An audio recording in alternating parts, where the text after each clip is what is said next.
Some days the news does not shout. It moves quietly through the halls in Santa Clara. And today, the message is sitting in the small details. One position the draft left exposed. One market opportunity that could reshape Brock Purdy's protection.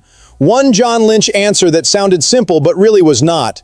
And one rookie class already being separated between instant impact, real value, and risky bets. The 49ers are not building this roster just to experiment. They are trying to protect a championship window that still demands results. If you feel that pressure with me, subscribe right now and let's get into it. The interesting thing about this safety situation is that it does not begin with some huge name.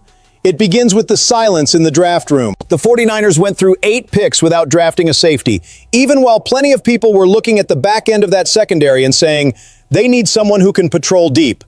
And when an obvious need goes through the entire draft without a real answer, 2 behind-the-scenes reads start to appear.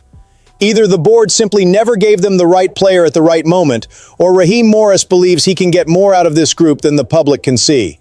But then comes the detail that changes the whole conversation. Jalen Stroman. An undrafted player out of Notre Dame would usually arrive as a footnote. He is the kind of guy fans write down, then wait to watch in the second half of preseason games. But Stroman is not stepping into some packed room with no path. He is stepping into a safety room where Jair Brown and Malik Mustafa look more natural closer to the line of scrimmage, playing with contact, short area reads, and that box safety energy. Marquez Siegel is still young. He still has to prove he can handle more responsibility. So that deep safety role, that last line of defense with range, discipline, and the calm to stop explosive plays from flying over the top, still does not have a clear owner. That is why Stroman could get more attention than a normal undrafted rookie. Not because anyone in Santa Clara is handing him a job for free. Absolutely not. But practice reps create opportunity, and opportunity comes from thin depth. If he were buried behind 3 or 4 established players, maybe he only gets 2 or 3 snaps a day to flash. In this situation, he could get on the field earlier, be tested in different looks, and force the coaching staff to take a longer look. And there is a tactical layer here too. If Morris wants to use more big nickel packages with 3 safeties, Stroman does not have to become a starter overnight to matter. He has to prove he can handle the mental side, communicate, close angles, get to the football, and bring some kind of spark. His pick 6 in 2025 at Notre Dame does not guarantee anything at the NFL level, but it does show there is some playmaking instinct in his game. This is the kind of signing that does not dominate headlines in April, but it can win an internal debate in August. For a roster that needs to find cheap value, Jalen Stroman is a small bet with a much bigger door than people realize. Now, when the conversation shifts to Taylor Decker, a lot of fans are going to dismiss it quickly. But he's not a left guard. And yes, that part is real. The clearest need on San Francisco's offensive line is still on the inside. But a team that wants to play serious football in January cannot look at a veteran tackle of this caliber and act like the conversation has no value. Decker spent a decade in Detroit. That is not a small detail. A tackle who lasts that long in the NFL, protecting quarterbacks, taking heavy snaps, understanding pressure adjustments, wide rushers, stunts, and line communication, brings the kind of security you do not see in highlight clips.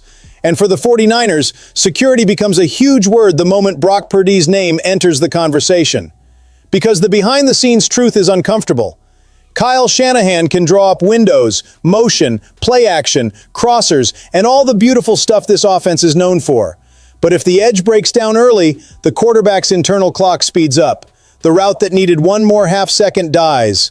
The throw that should come out on rhythm gets squeezed. And a contender's season cannot be built on, hopefully everybody stays healthy up front. Trent Williams is still the standard.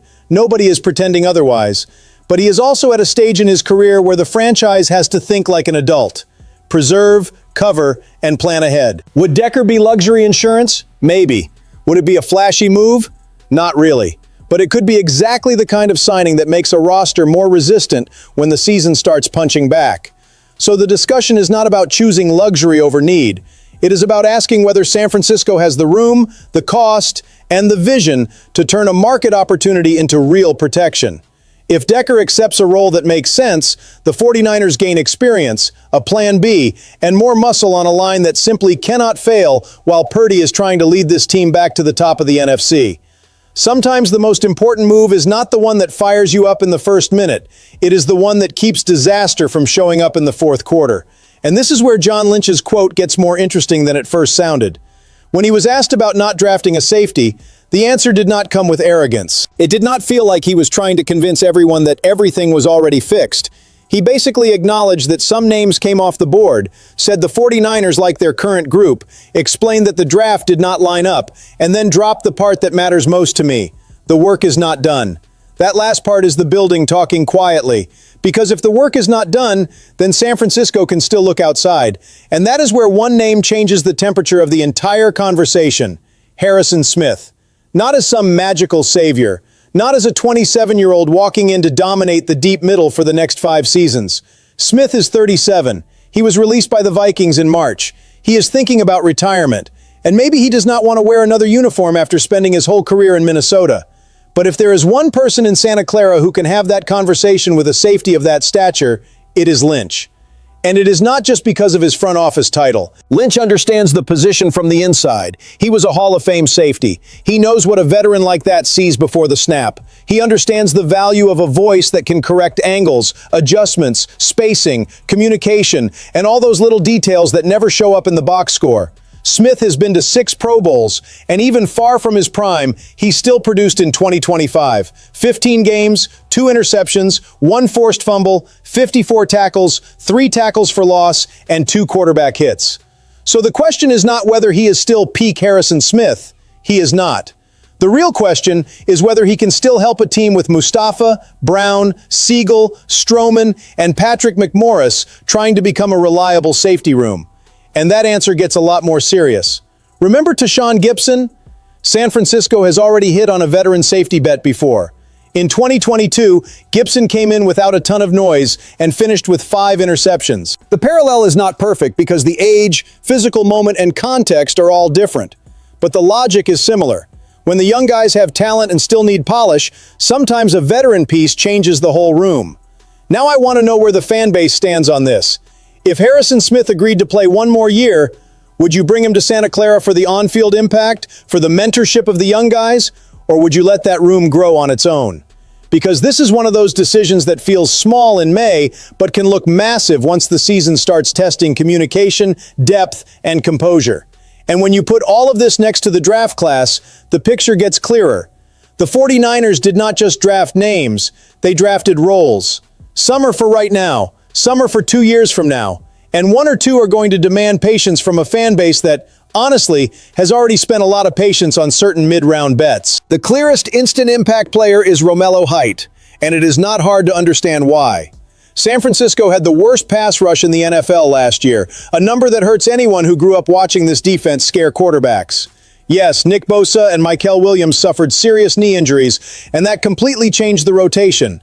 But even with that context, the 49ers needed someone who could come in fresh, attack on 3rd down, and turn limited snaps into real pressure.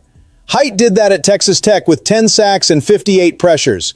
If Bosa and Williams are healthy, he does not have to carry the group on his back. He has to be the extra punch. The player who comes in when the tackle is already tired and flips a possession. The best value to me is Grayson Halton.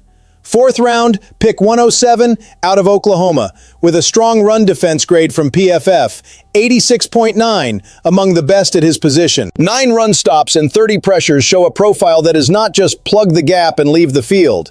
He can help against the run and still push the pocket.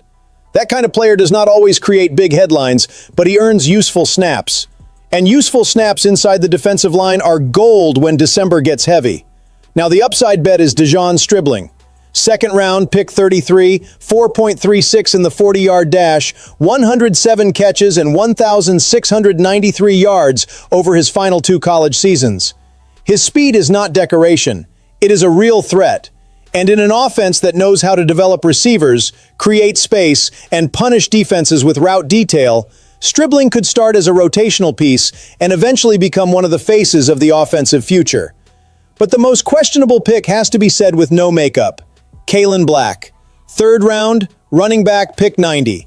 The 49ers have kept chasing this kind of mid-round bet since 2021, and the return has not backed up the stubbornness. Isaac Guerendo looked like he had something going after being drafted in 2024, but he disappeared in year 2. So Black arrives carrying not only his own pressure, but also the weight of a recent history that makes the fan base skeptical. And maybe that is the most honest summary of this class. Height brings urgency, Halton brings value, Stribling brings future, Black brings debate. Santa Clara bet on tools, depth, and projection. Now the question is whether this class becomes real answers on the field or just another package that looks a little too pretty on paper. In the end, today's message is simple. Santa Clara is still working around the edges of the roster, but those edges can decide big games. Stroman is the hidden chance at an open position. Decker would be the kind of veteran protection that prevents panic. Harrison Smith is a conversation built on experience, leadership, and one last run before retirement. And the draft class is already split between impact, value, future, and doubt. The 49ers do not need to win headlines right now. They need to win internal decisions, practice reps, depth, and margin. So stay here with me, subscribe to the channel, hit the like button, and tomorrow we'll be back reading every move coming out of Santa Clara.